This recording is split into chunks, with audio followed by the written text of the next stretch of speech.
They jeered at the 70-year-old inmate, labeling him a frail and easy mark. But when the block's kingpin attempted to make a spectacle of him, the laughter died forever. It's said that prison shatters a man the moment he steps through the gate. Yet, for Ray Jefferson, as those iron gates slammed shut, something else entirely took root within him. He grew perfectly still, not with fear, not with rage, just a profound stillness. Dawn was breaking over the Huntsville unit in Texas, a place where the air hangs heavy with the scent of metal and sweat before the sun even rises. The guards moved with a cold, practiced precision, their voices barking out names, papers rustling, and their boots echoing against the stark concrete. New arrivals kept their gazes fixed on the floor, clutching their state-issued bags like talismans against the unknown. But Ray stood apart. At 70 years old, his silver hair was cut close to the scalp, and his back was slightly stooped from decades of training students in the art of combat, making him look more suited for a quiet suburban street, perhaps trimming hedges or scattering bread for birds, not marching into the heart of a maximum security prison. The officer processing his intake, Officer Rudd, gave him a long, appraising stare. 70. You certain you found the right address, old-timer? Ray's gaze met his, unwavering and calm. I made my choices. Now I'm here to make my peace. Rudd's lips curled into a smirk. Peace is a short-lived commodity in this place. Inside, the noise was a relentless assault. The clang of metal doors, hollow laughter from unseen cells, and the sudden shouts that sliced through the corridors like a shiv. Every sound hammered home the same message. You are no longer free. As Ray entered his new home, cell block D, the cacophony shifted.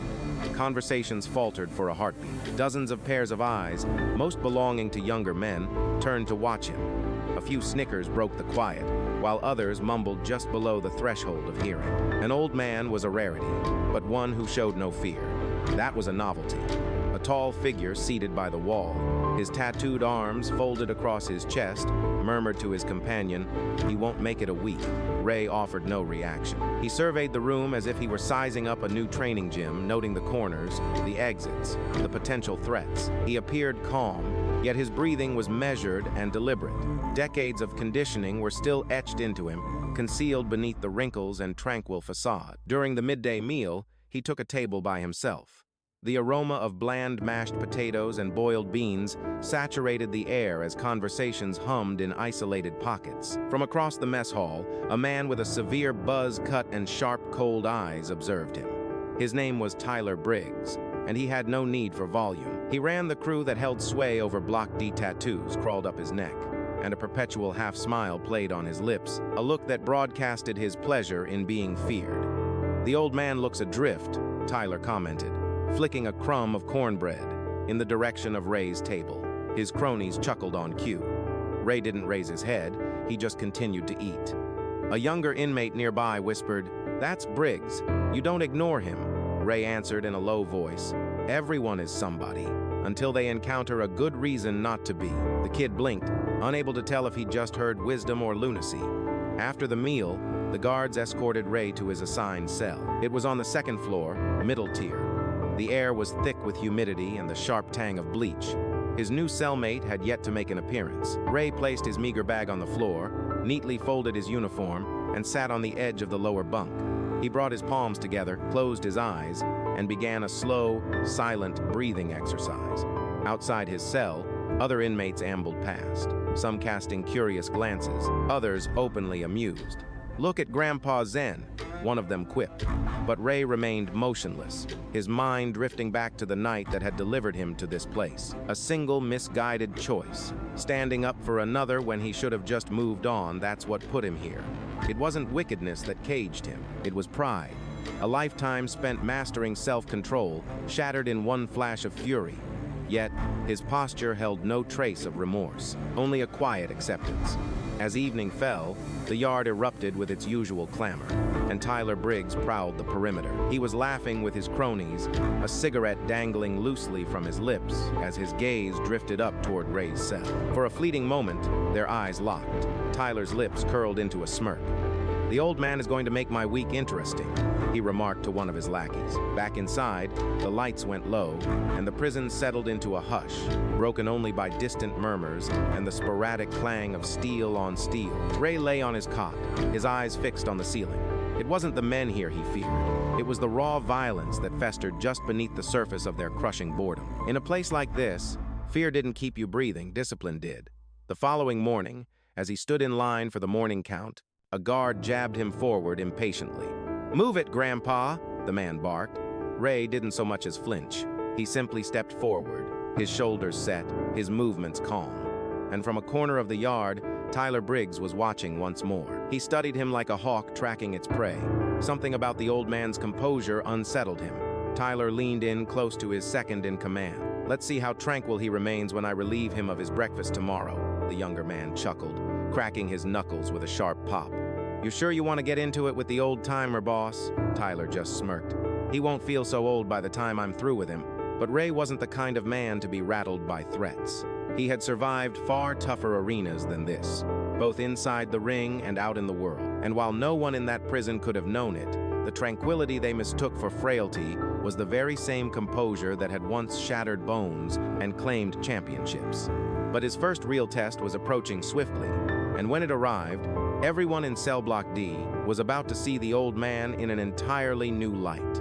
Morning inside a prison has a different feel, the sound, the scent, the relentless routine. Everything is engineered to remind you of your powerlessness. But for Ray Jefferson, control was the only thing he had left. By his second day inside the Huntsville unit, the rhythms had become grimly familiar. The wake-up bell at 6, line-up by 6:30, breakfast by 7. No liberty, no seclusion, no hint of compassion in the guards' voices. Every single action was governed by the rules. Yet Ray complied in silence, never protesting, never showing a reaction. He understood something that most of the other men did not. If you truly wanted to survive in this place, the real battle wasn't against the others. It was against your own primal instincts. In the mess hall, he once again took a seat at the far end of a long steel table, alone, methodically spooning thin, watery oatmeal. As conversations buzzed and echoed around him, Tyler Briggs observed from across the room a lazy, predatory grin fixed on his face, but his eyes remained razor sharp. "The man's got some nerve," Tyler commented to his right-hand man, Duke Keller, a hulking figure with faded tattoos on his knuckles and a prominent scar bisecting his eyebrow. "Or maybe he's just losing his mind," Duke countered, chewing on a dry piece of toast. "Hasn't uttered a single word to anyone since he arrived." Tyler leaned back. "That's what I don't trust. Quiet men do too much thinking. I'd wager he's hiding something." Later that afternoon, during yard time, Ray paced his laps along the fence line.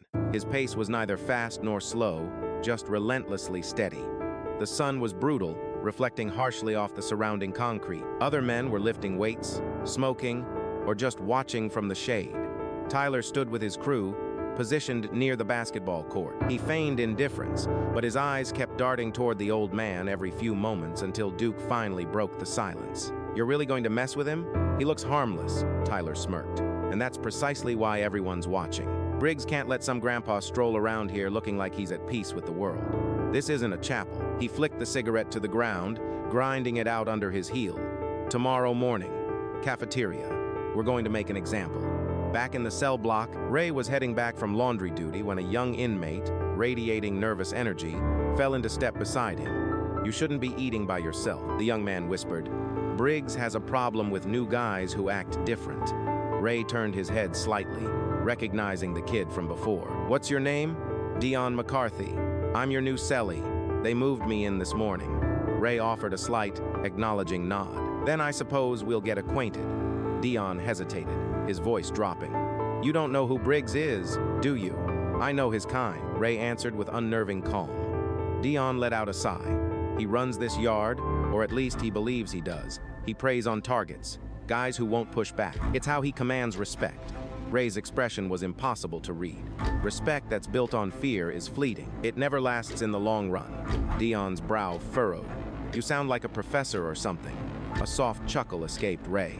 "Something like that." Later that evening, amidst the constant buzz of the cell block, Dion found his gaze repeatedly drawn to the upper tier where Briggs and his crew were gathered, laughing. "They're watching you," he muttered under his breath. but Ray simply continued to read. He was focused on the small Bible he'd found in the cell drawer. Then let them watch. Dion stared, incredulous.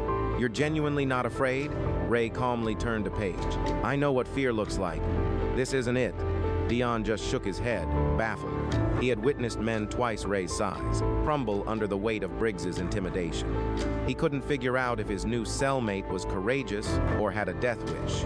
The following morning, the air in the prison felt thick, constricting. Inmates moved with deliberate slowness. Conversations were clipped. The word was out. Briggs was going to make a move on the old man during breakfast. Ray could feel the palpable tension, yet he betrayed none of it. Moving through the chow line with a steady calm. Tray in hand, he surveyed the usual fare: lumpy oatmeal, rock, hard toast, and coffee that tasted of rust. He claimed his seat at the far end of the same table. From across the mess hall, Briggs got to his feet. The thud of his boots echoed with each deliberate step until he came to a halt directly behind Ray's bench, his shadow falling over him. Well, look at this posture," Tyler sneered, tapping Ray's shoulder with the edge of his spoon. "What are you, some kind of yoga master?" A few nearby inmates snickered, anticipating a reaction. Ray remained silent. Tyler's hand shot out and snatched the toast from Ray's tray. "I guess you're fasting today," he said, taking a large, smirking bite. "Appreciate the meal, old-timer." Ray slowly lifted his head, his voice level and calm. "Are you finished?" That one simple question completely shifted the atmosphere in the room. It wasn't spoken loudly, but the quiet authority in his tone silenced the nearby tables. Tyler leaned in, his voice a low growl. "You got a problem with me?" "No," Ray stated plainly. "You do." Duke took a step forward, ready to jump in, but Tyler raised a hand to stop him. "Nah, let him speak." Ray rose to his feet, his posture still perfectly straight, his eyes locked firmly on Tyler's. "If you want to demonstrate power, go lift weights. What you're doing right now, this is just weakness, disguised as control." The cafeteria had fallen so silent you could hear the hum of the overhead fans. A tight, forced smile spread across Tyler's face, his jaw clenching. "You've got a big mouth for a man who's about to be eating through a straw." Ray didn't flinch. "You'd have to get closer to me first." For a beat, silence reigned, broken only when Tyler unleashed a sharp, hollow laugh and took a step back, saying, "You've got a sharp tongue, old man. I'll grant you that. Let's just see how long it serves you."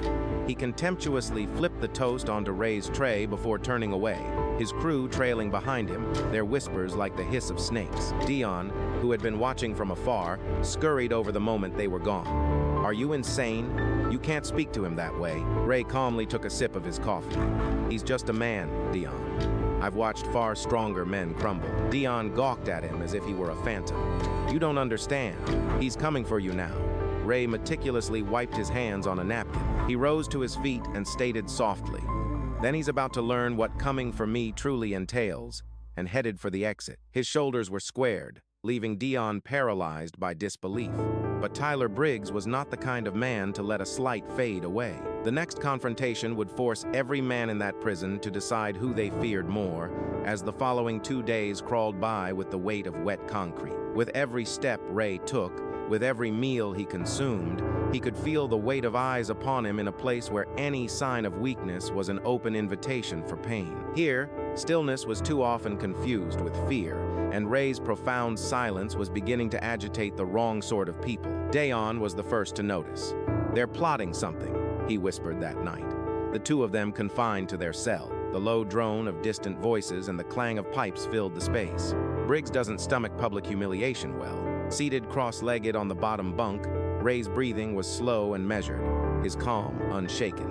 "Let him plot," he continued. "Plotting demands thought, and thought gives a man time to have second thoughts." Dion scowled. "You honestly believe he's capable of second thoughts?" Ray opened his eyes, his gaze locking with his cellmate's frantic one. "Everyone has doubts, Dion.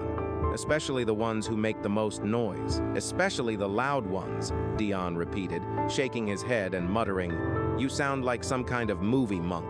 Ray offered a faint smile. "I've been called far worse." The following morning, as they made their way to the cafeteria, the tension was a palpable haze in the air. A few inmates exchanged hushed words. Most, however, kept their distance. The word was out. Briggs was about to make his play, yet breakfast concluded without a single incident. That fact somehow made the atmosphere even heavier. Briggs and his cronies sat at their table, their laughter loud, but a look glinted in his eyes. It was a look of patient waiting. Ray recognized it instantly. He'd seen it in the ring just before a fighter delivers the final blow. Later, in the yard, the stage was set. Briggs's crew was engaged in a game of basketball near the fence. As Ray completed his customary laps, the game paused for a heartbeat as he approached, and a basketball conveniently rolled to a stop by his feet. "Hey, old-timer," one of the men shouted. "Toss that back, will you?" Ray bent, scooped up the ball, and threw it with a fluid, clean motion. It spun perfectly into the player's hands. A couple of onlookers let out impressed whistles. "Guess you've still got the touch," the player joked. But before Ray could respond, Briggs's voice sliced through the yard's ambience. "Trying to put on a show for us, Grandpa?" The wave of laughter that followed was cold and sharp. Ray's reply was simple, just lending a hand. Briggs closed the distance between them. He bounced another ball rhythmically. "You carry yourself with a lot of nerve for a man who doesn't belong in here." "I belong exactly where I'm standing," Ray stated, his tone unwavering as Tyler began to circle him like a shark sizing up its prey. "So you're one of those wise old souls, are you? Think you can talk your way out of anything?" Ray's voice remained steady. "Talking is only effective with those who are willing to listen." Tyler's lips curled into a smile. "Then let's find somewhere more private to talk." That night, back in the cell, Dion was pacing like a caged animal. "They're going to corner you, man. That's their move. The laundry room, the showers, anywhere the guards don't look too closely." Ray slowly stretched his hands, the bones in his knuckles emitting a soft, deliberate pop. "Then they've picked the wrong corner." Dion stared at him, completely unsettled. "You don't even seem fazed." "I learned a long time ago," Ray said, his voice steady. "Fear is just energy. You can either use it, or it uses you." The following day, the first test arrived. It wasn't a fight, not yet. It was a statement. Ray returned from work detail to find his bunk upended, his clothes scattered, and his Bible torn in half. Dion froze when he laid eyes on it. "Oh, man, this is bad. This is really, really bad." Ray simply knelt and began to pick up the pages. He carefully stacked them, his face a mask of calm. But a dangerous flicker ignited in his eyes, something that had been dormant for years. Dion waited for the explosion, for the shouting, for any reaction at all, but Ray merely set the torn pages on the table and stated, "They're impatient." Dion frowned. "You're not going to tell the guards?" Ray slowly shook his head. "Snitching doesn't solve disrespect. It only multiplies it." Later, during dinner, one of Briggs's men made his move under the guise of an accident. He conveniently spilled soup all over Ray's tray. "My bad, Pops," the man said with a smug smirk. Ray just stared at the mess, then slowly lifted his gaze. "You have terrible balance." The man blinked. "What?" Ray stood, picked up the tray, and with unnerving composure, placed it back on the counter. He didn't swing, didn't even raise his voice. He just walked away. Tyler, watching from a few tables over, looked frustrated as he leaned toward Duke. "He's playing a game, trying to project this untouchable aura." Duke shrugged. "Maybe he is." Tyler smirked coldly. "Then we'll touch him where it hurts. Tomorrow, laundry duty." That night, Ray couldn't sleep.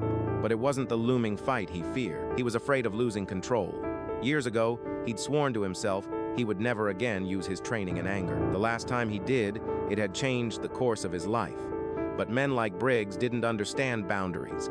They only understood consequences. As the lights dimmed, Dion turned to him. "You think they'll really make their move tomorrow?" Ray answered softly. "They'll try. But what happens next? That's entirely up to them." Dion didn't reply, just stared at the ceiling, realizing for the first time that maybe, just maybe, the old man wasn't the one in danger. Maybe everyone else was. But tomorrow would prove it, and the laundry room wouldn't just be cleaning clothes. It would wash away every single doubt anyone ever had about who Ray Jefferson truly was. That night, Dion barely slept. Every time the pipes hissed or a voice echoed down the corridor, he flinched, his mind replaying the cafeteria incident. The stare down in the yard, the predatory looks from Briggs's crew. He knew the inevitable next step. Every inmate did. The laundry room was a hunting ground. No cameras, no guards for at least 10 minutes at a time. Just the drone of machines, thick steam, and the promise of payback. But Ray, he was the picture of calm, lying on his bunk with his eyes closed, hands folded on his chest as if in meditation. The rhythmic hum of the ventilation didn't disturb him. He wasn't ignoring what was coming, he was preparing for it. Around midnight, Dion finally whispered, "You ever had to fight in a place like this before?" Ray didn't open his eyes. "Not like this. The ring had rules. This place doesn't." "So, you really used to fight?" Dion asked, his voice a mix of fear and awe. Ray rose slowly, his voice a low, steady rumble. "For 25 years, I trained fighters, coached them in old-school MMA discipline, taught men how to find their center, especially when someone is trying to break them." Dion arched a skeptical brow. "So how does a man like that end up in a place like this?" Ray's gaze drifted to the ceiling, lost in the memory for a beat. "Someone jumped my son-in-law in a parking lot. I put a stop to it, but I didn't know when to stop myself." A heavy silence hung in the air between them. "You mean?" Dion let the question fade, the answer dawning on him. "Control is a muscle," Ray stated plainly. "You stop working it. It fails you when you need it most."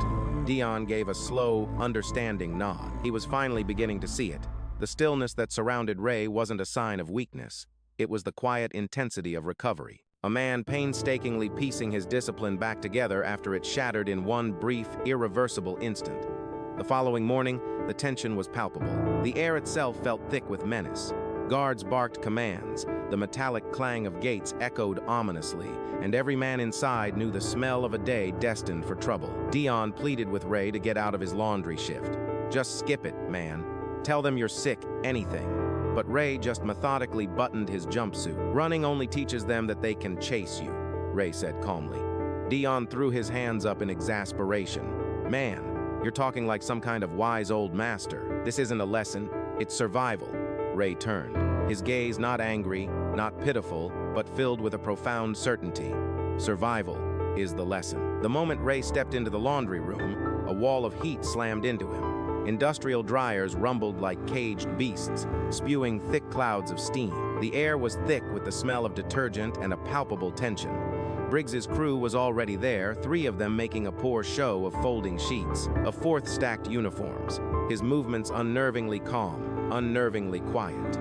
Meanwhile, Dion had managed to get himself assigned to a different detail, but he was glued to the small, square window in the metal door, watching from the relative safety of the hallway. A knot of dread tightened in his chest as Tyler Briggs himself made his entrance, a heavy bag of soiled linens slung over his shoulder. "Morning, Grandpa," he sneered, letting the bag drop to the concrete with a sickening, wet thud.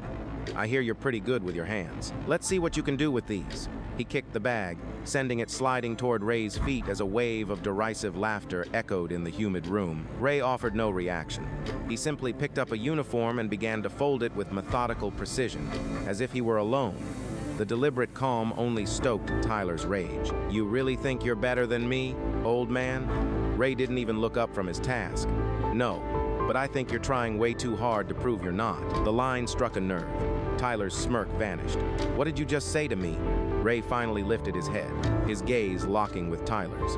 Men who prey on the weak are just trying to forget the last time they felt small. Duke stepped forward, cracking his knuckles. "You got a death wish, old-timer?" Ray let out a soft sigh. "No, but you just might." "That was it," Tyler snapped. "Get him." The 3 men surged forward, but Ray was already in motion, years of ingrained muscle memory igniting through his system. He flowed to the side, evading the first clumsy grab. He caught the attacker's wrist, applying a sharp, clean lock. It was brutally efficient. The man's knees gave out, and he crumpled to the floor. The second man charged in, swinging wildly. Ray dropped beneath the punch, sweeping the man's leg out from under him. He hit the ground hard, the air forced from his lung. Duke lunged from the rear, but Ray pivoted with a precision born not of panic, but of pure, relentless discipline. He shifted his center of gravity, seized Duke's collar, and masterfully used his own momentum against him. Duke slammed into a metal table, the clang echoing through the room like a gunshot. As steam swirled in the sudden silence, the entire room was frozen. Tyler just stood there, his jaw clenched, his breathing ragged and heavy. His eyes flickered between his downed crew and the impossibly calm, still figure before him. Ray didn't press his advantage, he simply stood his ground. His breathing was even. "You don't have to do this, son." "Don't you call me that," Tyler hissed. Ray's response was quiet, but cut like a razor. Then stop acting like one. Back off while you still have the chance.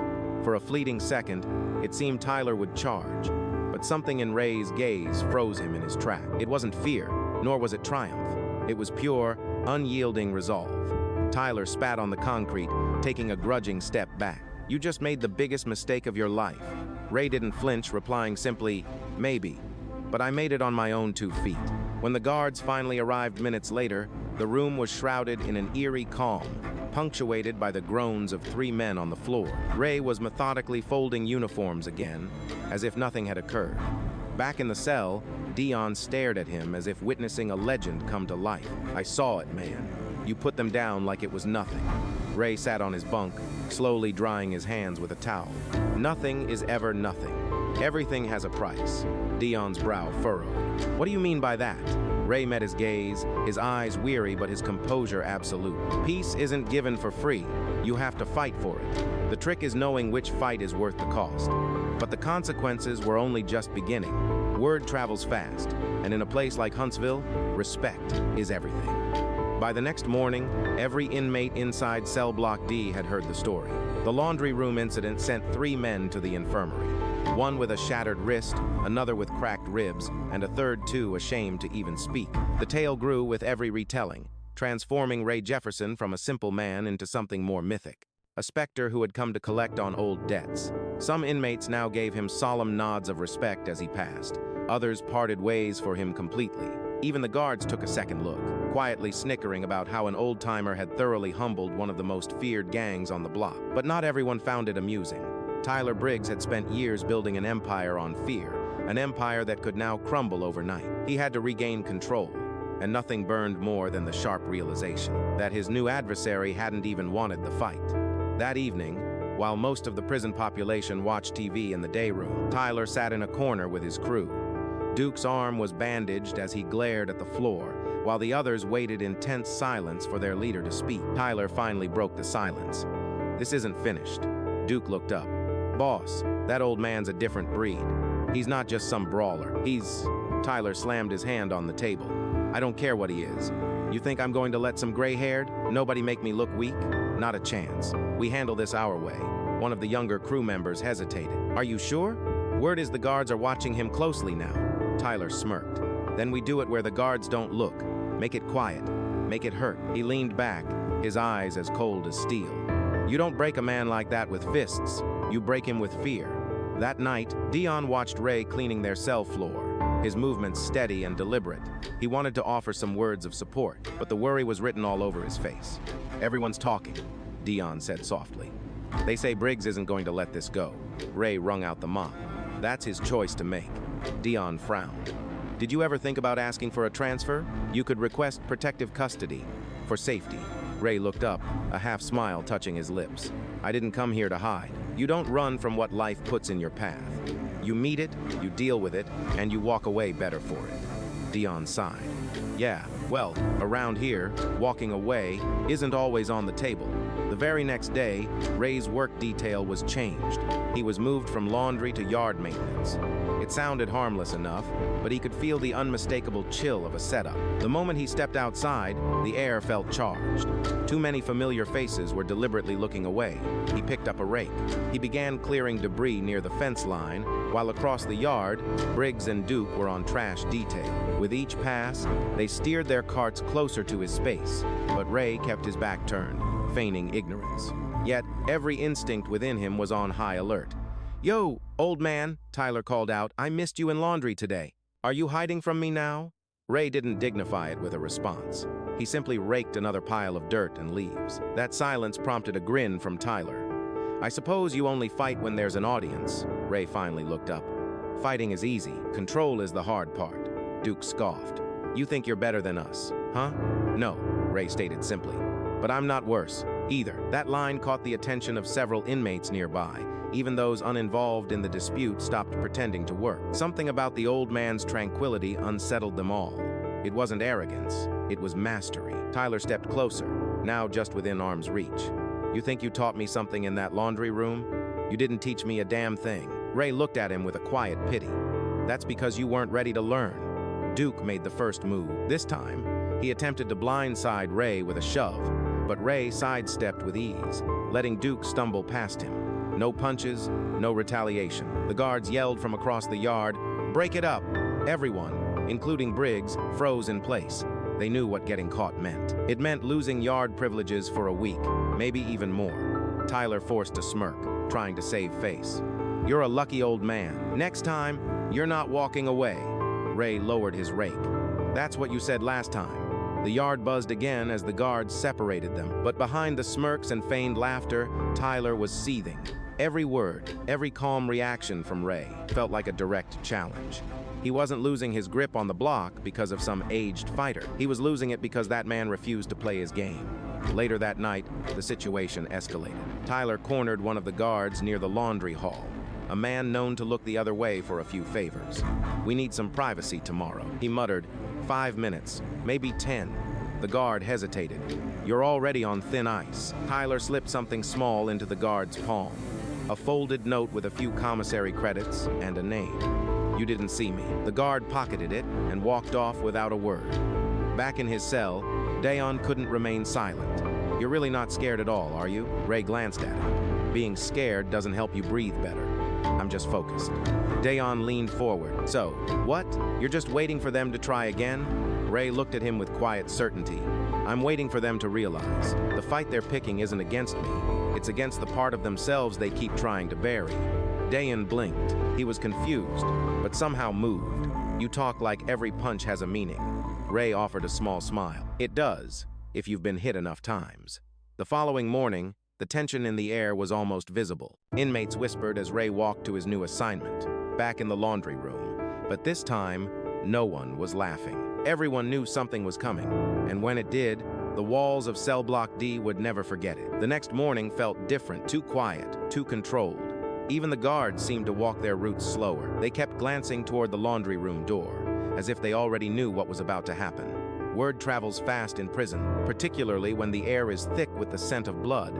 Ray Jefferson moved with his customary unhurried gait, his hands clasped behind him, his expression a complete mystery. Dion followed closely, his voice a desperate whisper in the final corridor. "Ray, you have to listen. Don't go in there by yourself. I heard Briggs paid off one of the guards. He's bought himself some unsupervised time." Just shy of the heavy metal doors, Ray paused and turned. "You can't spend your entire life running from tempests, son. Sometimes you have to walk right through them." Dion's voice fractured with fear. "This isn't a storm, Ray. It's an ambush." Ray offered a look that instantly silenced any further protest. It wasn't born of arrogance, but something far deeper, a profound acceptance. He pushed the door open and crossed the threshold. The laundry was a sweltering, humid chamber, choked with dense steam and the mechanical roar of industrial dryers. The air was a caustic mix of bleach and scorched linen. For a fleeting second, the room appeared deserted, nothing but mountains of linens, cold metal tables, and a single pipe weeping a slow, steady rhythm near the ceiling. But Ray's instincts told him otherwise. He moved towards the rear counter, his hands sorting uniforms with a deliberate, unhurried pace, every fiber of his being on high alert. While the drone of the machinery swallowed the sound of footsteps, he could feel the subtle disturbances in the air, the barest whisper of rubber soles on the tiled floor. Then, a low voice slithered out from behind a dryer. "You actually came back, old man. Can't decide if that's brave or just plain stupid." Tyler Briggs emerged first. His sleeves rolled to the elbows, a look of chilling satisfaction etched onto his features. Two of his cronies followed, not the same ones as before. These men were leaner, faster, with a harder edge in their eyes. The door clanged shut behind Ray with a final, metallic thud. Ray didn't bother to turn. "Don't you ever get tired of losing, Tyler?" A smirk played on Tyler's lips. "And you? Ever get tired of sounding like a damn preacher?" Ray continued his folding. "You mistake serenity for sermons. That's your fundamental flaw." Tyler advanced, his boots squealing on the wet concrete. "You embarrassed me. You made my crew look like fools." "No," Ray replied, his voice soft but sharp. "You managed that all on your own." The words cut through the humid air like a razor. The two henchmen stiffened. Tyler's smug smile vanished. "Get him," he ordered, his voice low and dangerous. The first one lunged forward. Ray sidestepped, his movement as fluid and effortless as water. He intercepted the attacker's forearm mid-strike, twisting it in a single, decisive motion. Then, using the man's own momentum, he guided him to the ground. The body hit the floor with a sickening crack as the second assailant charged, swinging wildly. He wielded a broken mop handle like a club. Ray ducked cleanly beneath the arc of the swing and countered with a brutally precise jab to the ribs. The impact was sharp and controlled, not a wild blow. The man let out a strangled gasp, the air exploding from his lungs in a single, painful rush. For a split second, Tyler was frozen, a stark realization dawning on him. This was different from before. This wasn't just a fight for survival. This was discipline. This was training the kind you couldn't possibly fake. Ray straightened up, his breathing even and calm. "You still have a chance to walk away from this." Tyler's face contorted with rage. "You think you're teaching me a lesson, old man? You think I need anything from you?" Ray's voice lowered, carrying a chilling weight. "Everyone learns, eventually. The only question is how much it has to hurt." Enraged, Tyler lunged, throwing a haymaker. Ray intercepted the punch in mid-flight, rotating his hips to redirect the force, turning Tyler's own momentum into a weapon against him. He crashed hard into the edge of a metal table, the impact echoing through the room. But Ray didn't press the attack. He simply took a step back. Tyler staggered to his feet, his eyes blazed with fury. "You don't tell me when it's over." He snatched a heavy metal pipe from beside a dryer and swung with everything he had. This time, Ray didn't evade it completely.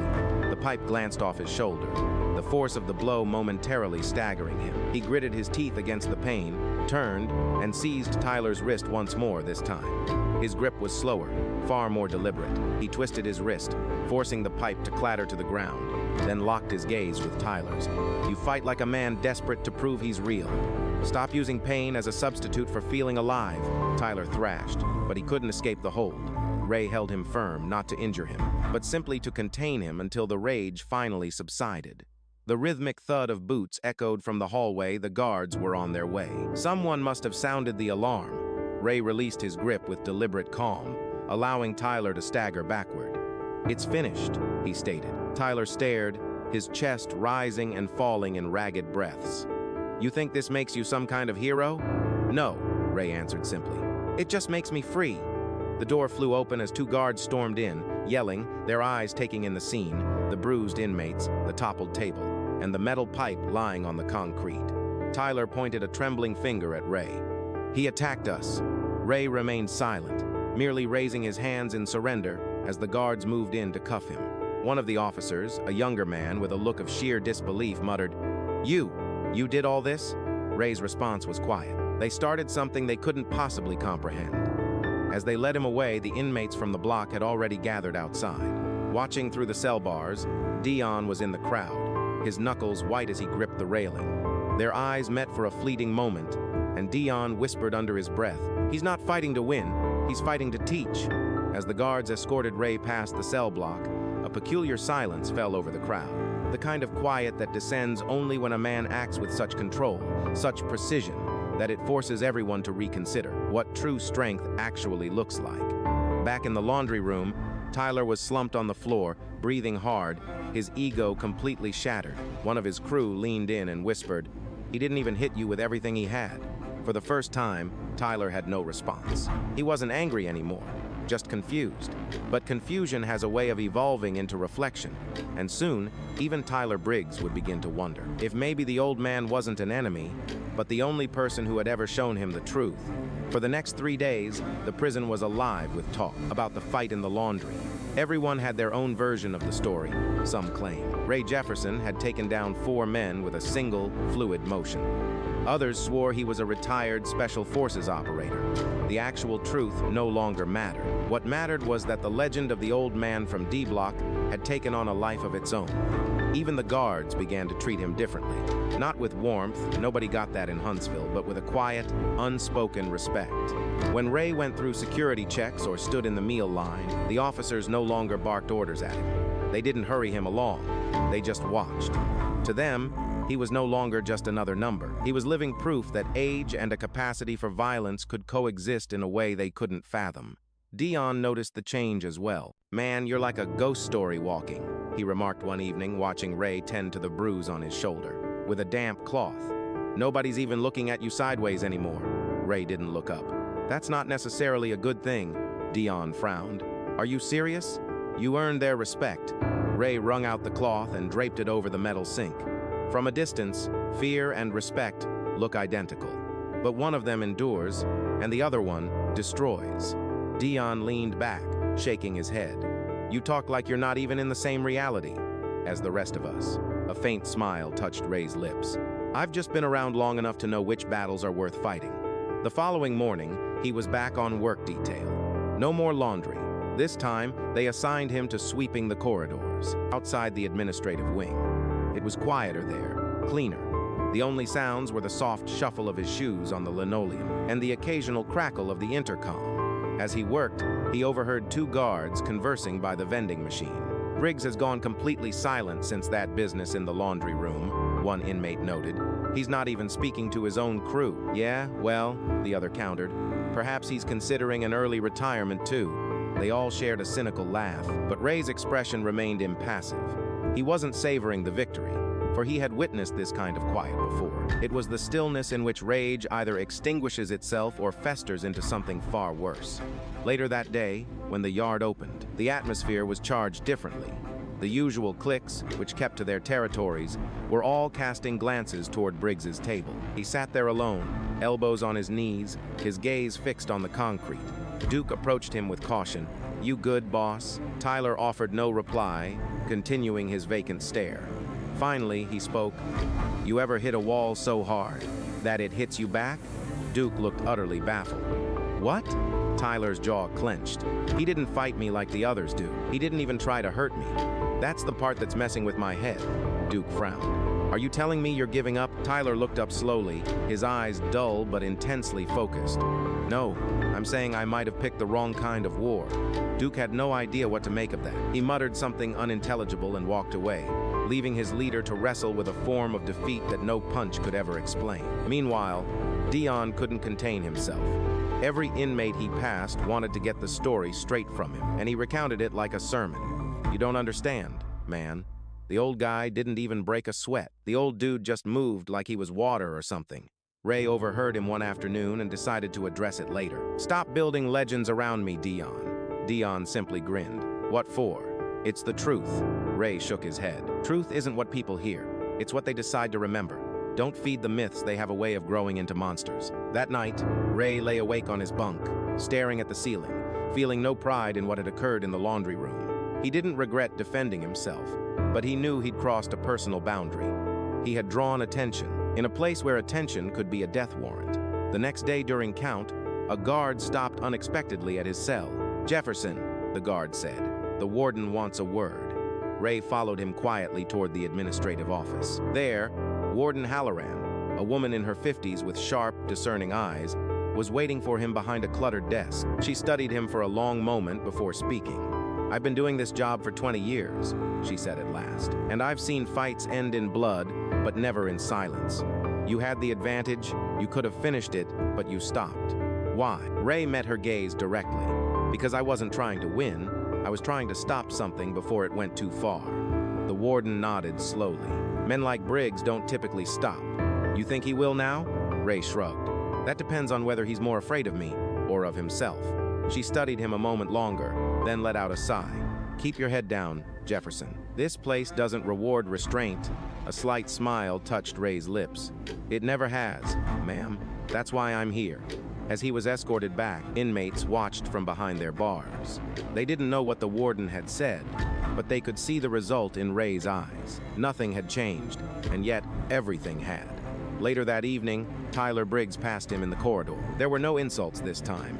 No smirk, just a silent, penetrating stare. For the first time, Tyler didn't see a frail old man. He perceived a profound stillness, an unshakable core. Ray held his gaze, offered a slight, deliberate nod, and continued on his path. That simple gesture resonated in Tyler's thoughts long afterward. It wasn't a challenge, it was a reflection. But in a world constructed on ego and terror, a reflection can be a perilous thing. And Tyler Briggs was about to face his own. It was in the fading light of late afternoon that everything came to a head. No prying eyes from the guards, no gathered audience. The usual tension had vanished, leaving only two figures at opposite ends of the yard as long shadows bled across the fractured concrete. For the first time since their confrontation in the laundry, Tyler Briggs approached Ray Jefferson without his usual entourage, and the yard fell unnaturally quiet. It was the kind of silence that feels heavy, that you can almost hear, as a handful of inmates observed from afar, feigning indifference. Every man there understood this was no ordinary showdown. It was something else entirely. Tyler halted a few paces away. "You got a minute?" Ray continued to tend a small patch of earth with a rake, not even glancing up. "You're already taking it." A short, humorless laugh escaped Tyler. "Suppose I had that coming." He paused, shifting his weight uneasily, a stark contrast for a man who had commanded respect through fear for years. He suddenly appeared adrift. "I can't figure you out," he admitted at last. "You're not like the rest of us here. You don't carry yourself like you're afraid, but you don't go looking for trouble either. So, what's your story, old man?" Ray placed the rake aside, leaning his weight on it. "You want the honest truth?" Tyler gave a firm nod. "I'm tired," Ray stated. "Not the kind of exhaustion sleep can cure. It's the soul-deep weariness from spending half a lifetime trying to prove your worth to an audience that was never there." Tyler's brow furrowed. "What's that supposed to mean?" Ray met his gaze directly, holding it. "It means you're walking the exact same path." A single, sharp, bitter laugh escaped Tyler. "You think you have me figured out? I've known 100 men just like you," Ray replied, his voice steady, strong, angry, searching for someone to blame for the things inside them they can't repair. The muscles in Tyler's jaw tightened. "You have no idea what I've endured." "Then tell me," Ray invited, his voice low. A long, heavy silence stretched between them before Tyler spoke. Then, as if the words had a will of their own, they spilled out. "My father, he'd beat me for breathing the wrong way. He told me fear was a weakness that made men soft. So I learned to throw the first punch, and I just never stopped." Ray gave a slow, understanding nod. "And that strategy worked, right up until the day it didn't." Tyler's jaw locked. "You think I enjoy being this person?" "I think it's the only person you know how to be," Ray countered. "But that isn't the same thing, is it?" The unspoken truth hung between them. Ray observed him with a practiced eye, the same way he once sized up opponents before a fight, noticing the slight tremor in Tyler's hand. He saw the tension coiled in his shoulders and the way he scanned the yard before speaking, as if bracing for ridicule. "Your fear isn't of other people, Tyler," Ray said. "You're afraid of the silence. You're terrified of what's left when nobody is afraid of you anymore." Tyler's mouth fell open, then snapped shut. He averted his gaze, his eyes sweeping the yard. "What are you now? Some kind of prison shrink?" "No," Ray answered calmly. "Just a man who realized far too late that warring with the world doesn't build your strength. It just leaves you alone." Tyler rubbed the back of his neck. "You talk like you've walked a perfect line your whole life." A soft, weary chuckle escaped Ray. "I made one mistake," Ray said, "one big enough to burn my entire world down." That snagged Tyler's full attention. "What was it?" Ray paused, the old wound still aching. "I hurt someone, far worse than I ever intended. I was trying to protect a person I loved, but I let myself stop thinking, and when you do that, you lose the very thing that makes you who you are." Tyler's gaze was fixed on him. "So that's the reason you're in this place." Ray gave a single, solemn nod. "You can never erase it. All you can do is learn to live with the pieces that remain." For the very first time, something in Tyler's hardened expression changed. A glimmer, something akin to comprehension, flickered in his eyes. He slowly lowered himself onto the edge of the concrete planter, opposite Ray, the silence stretching between them for a long moment. "Do you honestly believe someone like me, like us, can actually change?" he finally asked. "I don't believe," Ray said. "I know, but it's only possible if you want it desperately enough to release the man you used to be." Tyler slowly shook his head. "That's a harder fight than any I've ever had." A faint, knowing smile touched Ray's lips. "And that's precisely why most men fail to do it." They remained there in that shared silence for some time, no longer speaking, no longer posturing as adversaries. The entire yard felt different, somehow lighter. Even the guards, observing from the tower, held back, perhaps sensing that something significant was unfolding below. After a while, Tyler rose to his feet. "You realize if word of this conversation gets around, everyone will say, 'I've gone soft.'" Ray simply shrugged. "Let them think whatever they please. They're going to anyway." A ghost of a smile touched Tyler's lips. "You genuinely don't give a damn what anyone thinks, do you?" Ray gazed out over the yard. At my age, you come to realize that half the people passing judgment on you don't even know your name. They just need a yardstick to measure their own lives against. Tyler let out a slow breath, then said, "You talk too much, old man." Ray picked up his rake once more. "And you listen more than you'd ever confess." Tyler turned and began to walk away. But just before he reached the doorway, Ray called out, "Tyler." He paused and glanced back over his shoulder. "True strength isn't about control," Ray said. "It's about restraint. You've already mastered how to throw a punch. Now try learning when to hold it back." Tyler offered no reply, but a subtle shift in his expression was enough to let Ray know the words had found their mark somewhere deep inside. When Dion asked him later what Briggs had wanted, Ray answered simply, "A conversation." Dion's brow furrowed. "And that's all?" Ray offered a soft smile. "That's always where change begins." But change, in a place like Huntsville, never goes unnoticed. Soon, the ripples from that one conversation would spread through the block in ways neither man could have anticipated. By the end of that week, the very atmosphere within Cell Block D had transformed. You could feel it in the cautious way men walk, in the way conversations fell to a hush whenever Ray or Tyler passed. Something had fractured in the delicate balance of power. The invisible line separating fear from respect had begun to blur. Tyler Briggs was no longer barking orders. He wasn't instigating fights or posturing in the yard. He had become quiet. And for a man like him, quiet was not a sign of weakness. It signified reflection.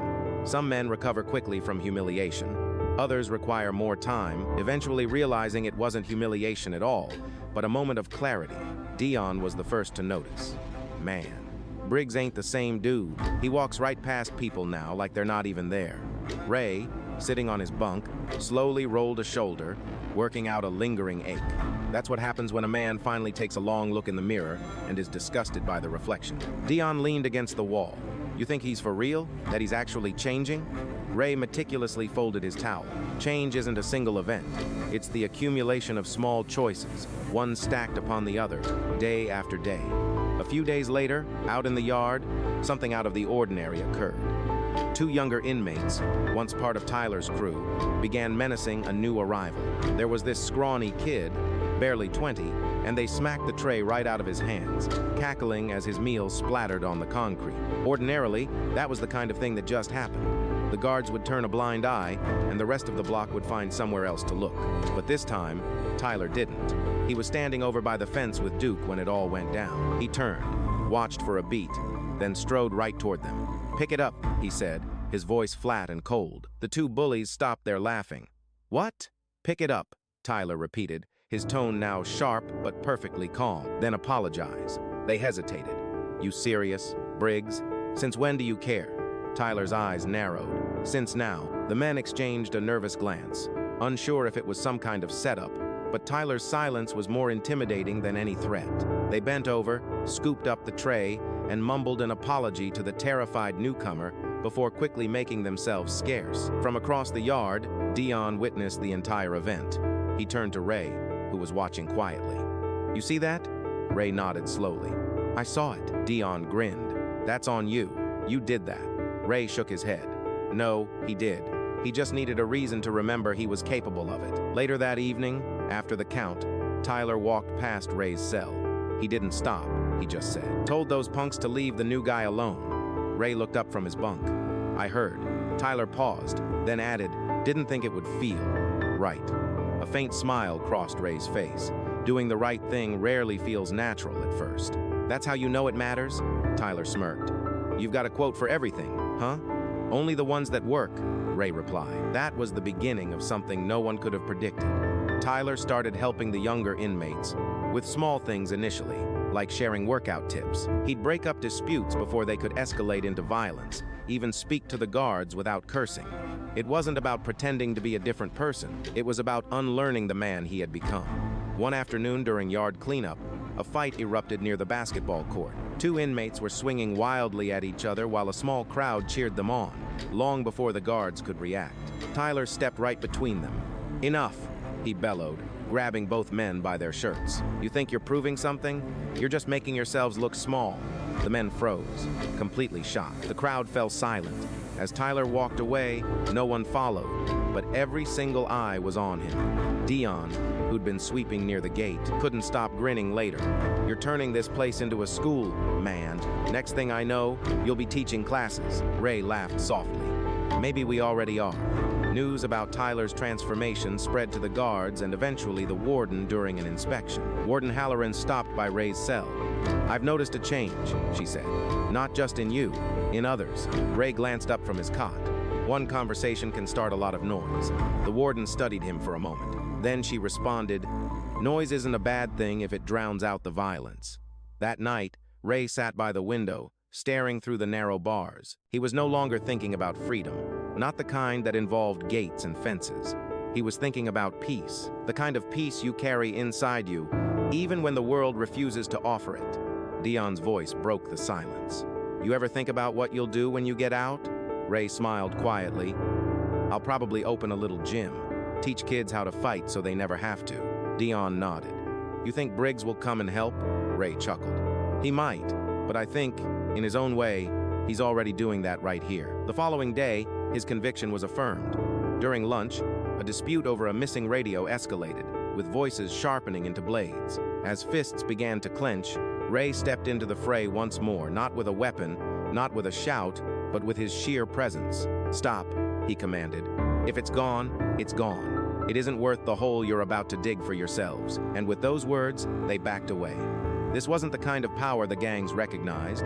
It was something quieter and far stronger. Even the guards had begun to notice. One whispered to another, "You see Briggs lately? A different man." His partner nodded in agreement. "Yeah, the Jefferson effect, that's what they're calling it." That night, Dion repeated the phrase, laughing. "The Jefferson effect.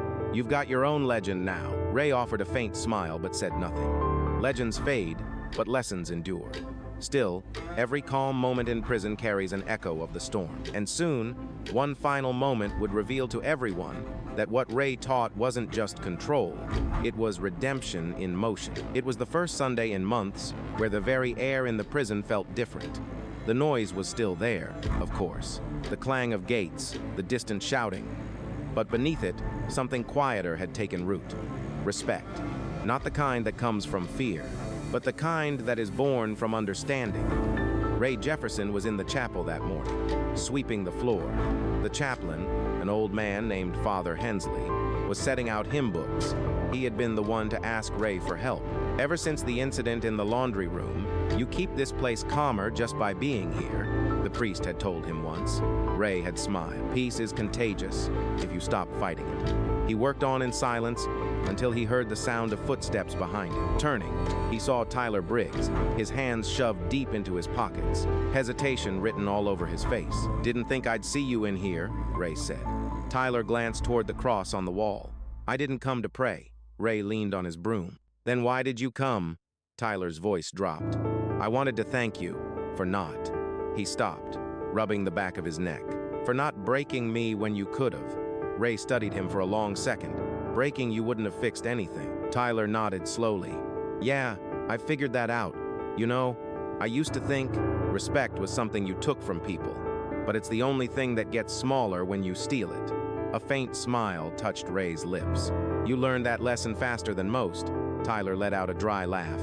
"Maybe, but I've still got a long way to go." Ray gestured to a bench near the front. "Sit down." Tyler hesitated, then sat, as light from the stained glass window washed over his face. It softened the sharp edges that had once defined him. "You ever teach anyone before?" Ray asked quietly. Tyler frowned. "Teach? Nah, I'm not the type." "You could be," Ray said. "The younger guys, they watch you. You've got their attention. What you do next decides whether they learn peace or violence." Tyler leaned forward, his elbows on his knees. "You really think someone like me can be a teacher?" "I think the best teachers are the ones who had to earn their lessons the hard way," Ray finished. "And you've earned more than most."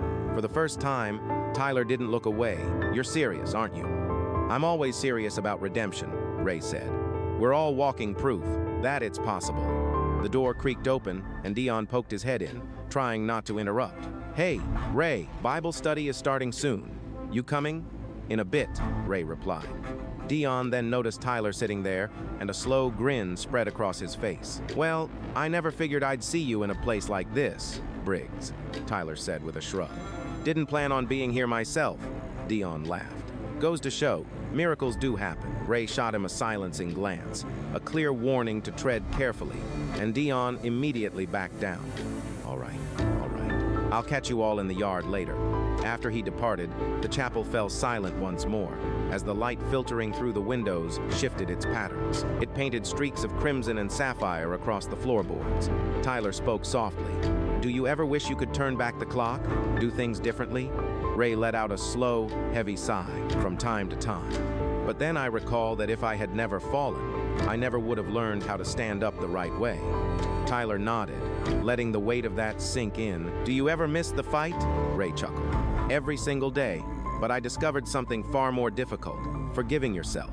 Tyler's jaw tightened at the words. How did you manage it? Ray leaned back against the hard wood of the pew. By starting with forgiving others, they sat in that shared understanding for a long while. The silence was now a comfortable blanket, not the suffocating weight it was before. When the chapel bell tolled, Tyler rose, hesitating for a moment at the door. Do you really believe I can change how people see me? A gentle smile formed on Ray's face. Start by changing how you see yourself. The rest will follow. A slight grin tugged at Tyler's lips. You should have been a preacher. I was an instructor, Ray countered. Same job, just a different pair of gloves. Tyler let out a real laugh, shaking his head before he walked out into the afternoon Sunday. The yard, too, seemed transformed. Briggs was speaking with the younger inmates, not yelling, but actually conversing. Ray watched it unfold from a bench, with Dion right beside him. Dion nudged him lightly with his elbow. Can you believe that?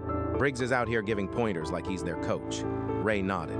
I told you he would find his purpose. Dion smirked. You ever get the feeling you're just a walking book of wise sayings? Ray laughed softly. It's possible. But if even a few of those sayings stick, then it's all worth it. The sun began to dip below the towering fence, and for once, the yard wasn't a whirlwind of chaos. It was serene. Men were lifting weights, talking.